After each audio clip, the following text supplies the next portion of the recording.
Hi hello எல்லோருக்கும் வணக்கம். இப்போ நான் என்ன செய்ய போகிறேன் பார்த்தீங்கன்னா, உருளைக்கிழங்கு மசாலா. இதுக்கு வந்து நான் வந்து ஸ்டவ் ஆன் பண்ணிவிட்டு ஸ்டவ் மேலே கடாயை வச்சு கடாய் சுட்டதுக்கு அப்புறமா கடாயில் வந்து ஒரு 5 ஸ்பூன் எண்ணெய் ஊற்றிருக்கேன்.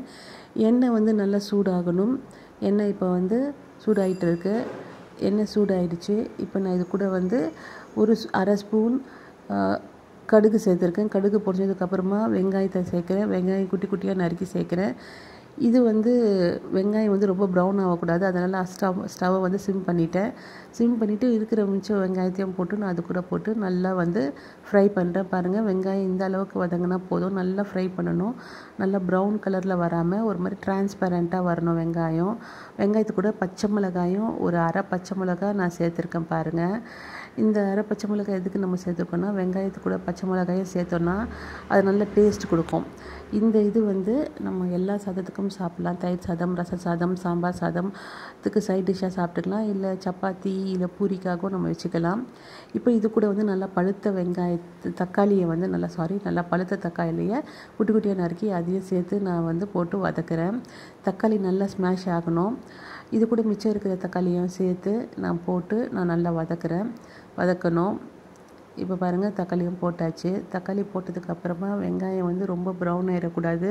இது வந்து ஒரு கிளறிட்டு ஒரு சின்னதாக ஒரு ஃப்ரை பண்ணிவிட்டு உடனே நம்ம என்ன பண்ணிடணும்னா வந்து அடுப்பை வந்து நம்ம ஹை வச்சுட்டு சிம்லேருந்து ஹையை வச்சுட்டு நல்லா வதக்கி விடணும்.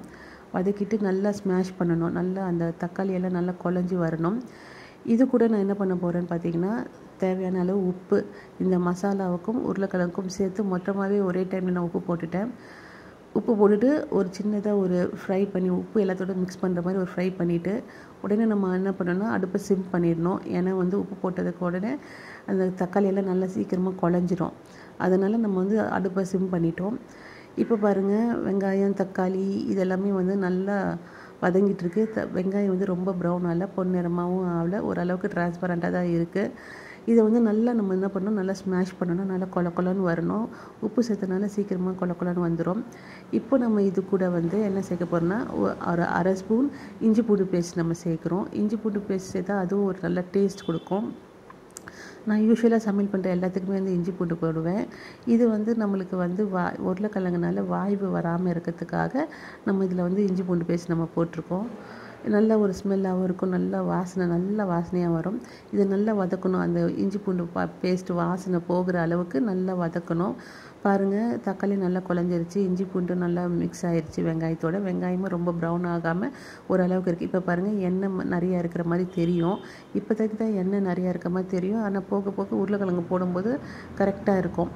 இப்போ வந்து நல்லா நம்ம ஸ்மாஷ் பண்ணி விடணும். தக்காளி நல்லா குழஞ்சிருச்சு பார்த்தீங்களா. இந்த டைமில் நம்ம என்ன பண்ண போகிறோன்னா, மிளகு ஒரு அரை ஸ்பூன் மிளகு நம்ம சேர்க்குறோம். மிளகும் உடம்புக்கு ரொம்ப நல்லது. மிளகு நம்ம முடிஞ்ச அளவுக்கு எல்லா பொருளையும் நம்ம சேர்த்தா ரொம்ப நல்லது உடம்புக்கு. ஸோ மிளகையும் போட்டு நம்ம சேர்க்குறோம்.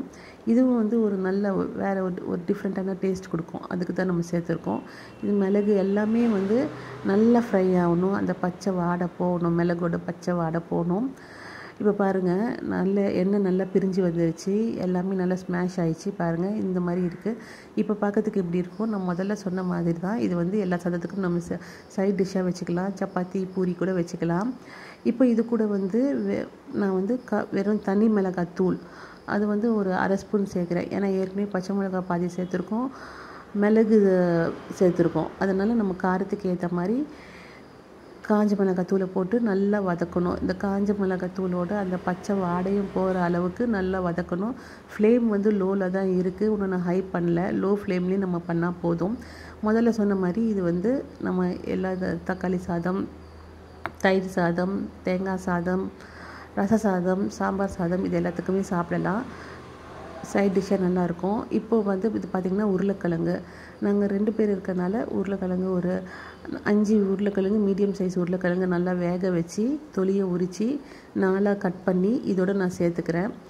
சேர்த்து இப்போ உருளைக்கிழங்கு நம்ம சேர்த்து ரொம்ப வந்து நம்ம வந்து ஸ்மாஷ் பண்ண தேவையில்லை. அந்த மசாலா மட்டும் இந்த உருளைக்கிழங்கு ஒவ்வொரு உருளைக்கிழங்குலையும் ஒவ்வொரு பீஸ் உருளைக்கிழங்குலையும் படுற மாதிரி லோ ஃப்ளேம்லேயே வச்சு நம்ம என்ன பண்ண போகிறோன்னா ஒரு நல்ல அந்த மிக்ஸ் கொடுக்கணும். இந்த மாதிரி மிக்ஸ் கொடுக்கும்போது உருளைக்கிழங்கு மேலே அந்த மசாலா எல்லாமே இறங்கும். அந்த எண்ணெய் ஏற்கனவே இருக்குது பார்த்திங்களா, இப்போ அந்த எண்ணெய் எதுவுமே இல்லை பார்த்திங்களா. பாருங்கள் இந்த அளவுக்கு எவ்வளோ யம்மியாக வந்திருக்குன்ட்டு.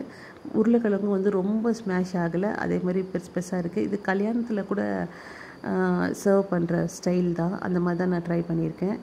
மோஸ்ட்லி உருளைக்கிழங்கு இந்த மாதிரி நீங்கள் செஞ்சு பாருங்கள், நல்லாயிருக்கும். நான் சொன்ன மாதிரி இது வந்து எல்லா சாதத்துக்கும் இதுவாக இருக்கும். இப்போ நான் இது மேலே வந்து கொத்தமல்லி கொஞ்சம் போடுறேன். கொத்தமல்லியும் கார்னிஷ் பண்ணிவிட்டு அந்த கொத்தமல்லி ஃப்ளேவரும் நல்லாயிருக்கும். ஸோ அதையும் நம்ம வந்து ரொம்ப இது பண்ணாமல் அந்த மசாலா எல்லாமே ஈவனாக ஸ்ப்ரெட் ஆகி இருக்குது பாருங்கள், எவ்வளோ நல்லா இருக்குது, யம்மியாக இருக்குது.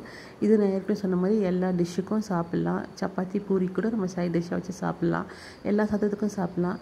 இது வந்து ரொம்ப ஈஸியாக இருக்கும். என்னோடய வீடியோ பிடிச்சிருந்தா லைக் பண்ணுங்கள், சப்ஸ்கிரைப் பண்ணுங்கள். தேங்க்ஸ் ஃபார் வாட்சிங்.